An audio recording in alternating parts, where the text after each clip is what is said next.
Question 1. What's a cheat code you discovered in real life that actually works? Compliment people. Not every time you see them, but every once in a while. Be sincere about it. They will be happy, and they will be nicer to you, and you will be happier as well. It's important to be sincere, though. I work in corporate, and I've dealt with too many people who will compliment you before trying to get something from you. It's so off-putting and makes me not want to do the thing they're asking for. I'm a bouncer at a club. People give a lot of attitude when I don't let them in because they forgot their ID or it's expired. I've just started being like, yeah, man, I totally get it, but that guy, I point to a random patron near the door inside the club, works for the liquor board. He's doing a sting on me right now, and he's watching everything I do like a hawk. His partner could have a fake, an expired ID, no idea. 99.99999% of the time, it immediately diffuses the situation while eliminating the "nobody is gonna know" excuse, and the person leaves without a hassle. As a young security guard, I occasionally had to escort people off the premises after they'd been fired. I found that being agreeable plus making suggestions for further action was the best way to get people in their cars and off the property quickly. Damn. Sounds like that harpy in HR really did have it out for you. My advice is don't wait on this. Go straight home and log on to the Department of Labor website and do two things. File for unemployment and file a complaint about this whole thing. Gotta get the ball rolling, you know? I knew that they'd been fired for sexual harassment or theft or whatever, so their complaint was going to go nowhere. But still, it made me seem to be on their side even as I was walking them out. And they would hopefully cool off while doing all that paperwork at home. People think I'm a genius because I read the manual. A few years ago, I took a part-time job at Macy's so I could get out of my in-laws' house while my husband wasn't home. He worked second shift. My main job was first shift. I give the training because I truly did not care about the job, the store, or really even the paycheck. I just wanted to not be home, and I couldn't afford to pay to spend time anywhere. I was mostly in the clothing section, but every so often, I would cover in the housewares, a luggage department, even though I did not have any of the specialized training. I sold so much shit there. Customers complimented me on how knowledgeable I was. I literally got bonuses for good reviews. It was all because I could read the box quickly and summarize it to the customer. I didn't know jack shit about anything in there. I could just read quickly and upside down, which is probably what made the customer think I just knew things instead of reading. This was my experience when I worked at Home Depot. I both loved and hated that a customer could be holding the box and ask me a question. I asked to see the box, find the information on the box, and inform them, sometimes reading straight from the box. And they act like I just did the most helpful thing ever. Those interactions were much preferred over people who acted like my lack of a tallywhacker made me unsuitable for selling hardware, though. Thankful people get more. More invites, more gifts, more everything. Take that 5 seconds and thank that friend for inviting you over or for helping out with XYZ. 5 seconds of effort. That's why my MIL isn't getting my help when she moves next week. Still haven't gotten a thank you since I last helped her move 7 years ago. I even rented a truck that time, which she didn't pay either. Asking people to do an extra step before you do something for them greatly reduces unnecessary requests. Example: yeah, I'll resend you that file you can't find. Can you please tell me the date I sent it to you so I can find the email? They have to search for the email and find the file themselves in the process. Works great with lazy coworkers or students. Not sure if this is a cheat code really, but will share regardless. Whenever my anxiety starts getting the better of me, i.e. your shit at your job, I do this thing which I call gathering evidence. Taking the shit at job example, I will say, has your manager given you any feedback which supports this concept? Do people at work trust your judgment? Do your workmates or clients or customers respect you? And so on. Generally, the evidence will outweigh or disprove any thoughts that my anxiety is pushing onto me, and that definitely helps to reduce it. You'd be surprised what people will do for you if you just ask. My mom was really big on, you won't get what you don't ask for. So I grew up with a lot of practice just asking for what I wanted. When I took this to the real world, people were always shocked at how just asking for something nicely can get you exactly that. Carry a clipboard with important-looking paper on it, and people will let you go almost anywhere. I did this for 4 years in the Navy, and no one ever questioned what I was doing or had me do stuff for them. I had a stack of blank paper in the clipboard. LMAO, ha ha ha, blank paper is so cocky. Love it. I was in the Navy. For my ship, I walked around with a foxtail. If people asked what was doing, I'd say, I'm looking for a dustpan. The next time, I'd walk around with only a dustpan, and when asked what I was doing, I'd reply, I'm looking for a foxtail. Worked like a champ. I was literally going to comment this, and you beat me to it. Hey, shipper, for some extra spice, a mess. With people, walk into a space, look around vaguely, jot some things down, refuse to elaborate, and walk away. Ah ha ha ha, that's kinda what I did. My job was to inspect every building on the base once a year for security reasons. So I would be randomly walking into buildings, taking notes and leaving haha. Or a bucket lol, no one asked what you're doing if they think you're doing maintenance, a bucket with a mop. I carried a clipboard with useful papers on it, and I couldn't walk 6 feet without someone trying to stop me to look up, confirm things from my documents to save them from having to walk across the facility to do it themselves. So my pro tip was to flip the papers upside down so my clipboard looked blank, and then I could get on with my day and do my job. I'd always keep one of those 5x8 green logbooks in my cargo pocket to conspicuously carry whenever I had to pull. Some hood rat shit. This has actually been shown to be accurate with ladders and pizza. I deliver pizza and have said for years that I could get into the Oval Office as long as I had a delivery bag and walked with purpose. Yep, my time doing Uber Eats granted me access codes, gate codes, backhauls, loading docks, and people granted access without hesitation in most cases if you use an insulated bag. Bring a bag of McDonald's, and they'll escort you right to the orange idiot selective caring. My stress levels have seen insane improvement over the past 6 years simply because I decided to not give any energy to mainly the internet and social media. Now my focus is on my immediate family and our personal goals. I have no idea what my extended family is doing every day. I don't see every one of their little opinions about every tiny thing, and I have never been happier. It works in everyday interactions, too. I have a coworker who likes to start going off on the latest right-wing conspiracy every week, but he quit bringing it up to me 'cause I just say, I don't care. You got that project I sent you? Literally, just focusing my energy on things I actually have control over has been so freeing. If you look stressed out at work all the time, people will think you're busy and always leave on a high note.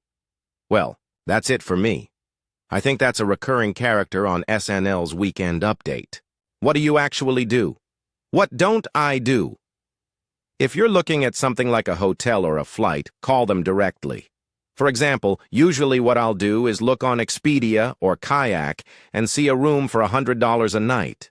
I'll call the hotel directly. Listen, I found a promo for a room $100 a night. I'd rather give the money to you than them. Is there anything you can do? More often than that, if you're kind and understanding, they'll apply some discount code or promo code. The last few hotels I've stayed gave me state government rates with free upgrades. It pays to be nice. 36 years in hospitality here. And you are absolutely correct.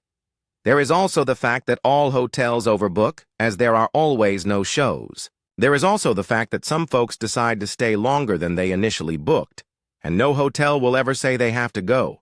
This can lead to the hotel-motel walking you to a neighboring hotel. Typically, they will walk the person who booked using Expedia or other similar apps, and not those that book directly with the hotel. Walking or weight loss. You seriously don't need to go to the gym. You just need to move a lot more. If you want to lose weight, you don't need pills or injections. Diet and exercise. Eat less calories and walk an hour a day. If you walk for an hour at a decent pace, you can do 8,000 steps. That is enough for slow, gradual weight loss. If you want to burn more fat, work up to doubling that. If you walk 16,000 steps a day and don't overeat, you will lose weight. Also, sleep. I never used to sleep a full 8 hours, but now that I do, I snack less and feel better. Lots of fitness coaches say sleep is a non-negotiable. It's when your body does maintenance. I got a Samsung watch in January, and the accountability of having it track my sleep and weight and exercise is helping turn my life around. Whatever you look like, you look better when you're not carrying extra fat. Whatever you feel like, you feel better when you get enough sleep. Question 2. What do you regret doing to your body? Smoking for years, of all the things, this is the only regret I carry. As well, I also smoked for years, but strangely, I regret my relationship with food more. I have terrible family heart history on both sides, and granted, I didn't know as much about it when I was younger, but I used to binge eat awful foods, and I lived my college years basically on Lipton noodle sides and ramen noodles. It was cheap then, and I thought I could get away with this because I didn't gain weight or show any outward signs, but now I am 43 with moderate blockages in my arteries already. Add to that even though I have been paying quite a bit of attention to the types and amounts of food I put in my body for the past decade or so, I still struggle with binge eating impulses. I have a weird relationship with food too, and I've started just buying different bags of frozen fruit to keep in. Big bowl of assorted frozen fruit takes a while to eat, feels quite satisfying, is good for you, and you don't have to worry about it going off or anything. It's a good thing to binge on if you have those urges. Doctor probably won't shout at you for eating too much mango. It's probably shallow, but I hated my freckles. I had them all burned off, professionally. Then saw my brothers for the first time in years. I don't look like my family anymore because they all have cute dots of freckles, and I just have nothing. Anyways, that's just my regret. Liposuction ruined my stomach. I will never ever show my stomach in public. It's so bumpy and uneven. Was this a bad plastic surgeon or what happened? My sister is a nurse and worked for a plastic surgery office for a couple years. This was a very reputable company in Portland, Oregon, with thousands of clients and some celebrity clientele. Amazing surgeons, amazing nurses, and still some people would walk away with lumpy stomachs and thighs. It's all about how our bodies decide to redistribute the fat we have left and how we gain weight with missing fat cells. My sister never had a single procedure done on herself, even though she could have received 2 for free each year. My sister also said that I'll never have plastic surgery because even though humans are slightly asymmetrical, I'm used to my asymmetry, and if I tried to correct it, I'd just be way more aware of the new asymmetry created by the surgeon.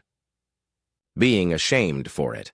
I could have loved it for my whole life without caring for others' opinions. Tanning in tanning beds. Biggest regret by far. If it makes you feel better, Colorado is considered one of the healthiest states in the U.S., but has the highest risk of skin cancer. People spend so much time outside there, plus they live at a higher elevation, so they get absolutely baked in the sun. No one seems to care, though, because sun plus outdoor activities are about a healthy person. Even though they're all wrinkled, dehydrated, and sunburnt 24/7, drinking over 500 ml of rum and bourbon over the course of 3 years. I'm 459 days sober now, but my body has been through hell, with much of it not coming back fully healable. Me too. Wish I had never discovered alcohol. Proud of you. I'm 534 days. My life has gotten so much better. I dropped 50 pounds. I don't have crippling anxiety. I actually sleep instead of passing out. I actually like to go out and do things instead of just staying in and drinking a bottle of vodka. Life is so much better without alcohol. Question 3. What is the first thing you'd buy if you get filthy rich tomorrow? I'd fuck off to somewhere. Yup. Flight tickets, absolutely. Have a proper celebration, then I'll think about something like a house. I'd think about nothing. Get a drink, listen to the ocean, and let my mind go completely blank. At least 10 acres of land in the mountains. Get me the heck away from everyone is my retirement plan. My plan exactly. I hope to never see you there. A cul-de-sac. like a 7-home cul-de-sac. I'd like to own every home, move my family and friends into the homes, and have BBQ block parties every weekend. This would be a lot of fun, especially in old age. There's a group of people in my city that basically bought 2 apartment complexes and the house next to the lot. They rent the apartments to their friends and built like 3 ADUs on the lots for single-family tiny homes. They're less than 900 SQFT each, but they basically unfenced all the yards so the entire complex is connected together in the middle via the backyards of the plots. It's pretty cool. It cost them around 2.53 mil to do, but they had like 7+ families combined to do the funding and maintenance. Now they effectively pay rent to themselves and make a small profit from the apartments. That's cool as shit. A great example of what can happen when large groups of regular people band together, get my aunt into a hospice that isn't run purely by state funding. No one deserves how she is being treated. New teeth work first and foremost, and a new dirt bike, and I'd start looking for rural properties. New teeth work, new dirt bike, I see a pattern here. A United States Senator, or maybe a Supreme Court Justice or 2. My time, I'm quitting my job immediately. My parents' mortgage, I love it, not paying it off, but buying the mortgage itself so they are in debt to you, total power move. I also choose this guy's parents' mortgage, cackling, laughing, ah ha ha ha. Lawful and furiously evil dental implant surgery. It's only 30K, 50K, but that's unobtainable for me. Dude, 30 or 50K, you can do that with 3 to 5K in Slovenia or Croatia. Buy a plane ticket, go there, fix her teeth, and go home brand new. Even better. Go on a holiday trip while you're at it. I wouldn't disagree with this. Dental is hideously costly a new butt. Mine has a crack in it, aha. You think that's bad? I have a hole in mine. I'm off worse than both of you. I got a crack and a hole. I finally get to win. I have a crack and 2 holes. Probably a beer. Question 4. What's the male equivalent of a pick-me girl?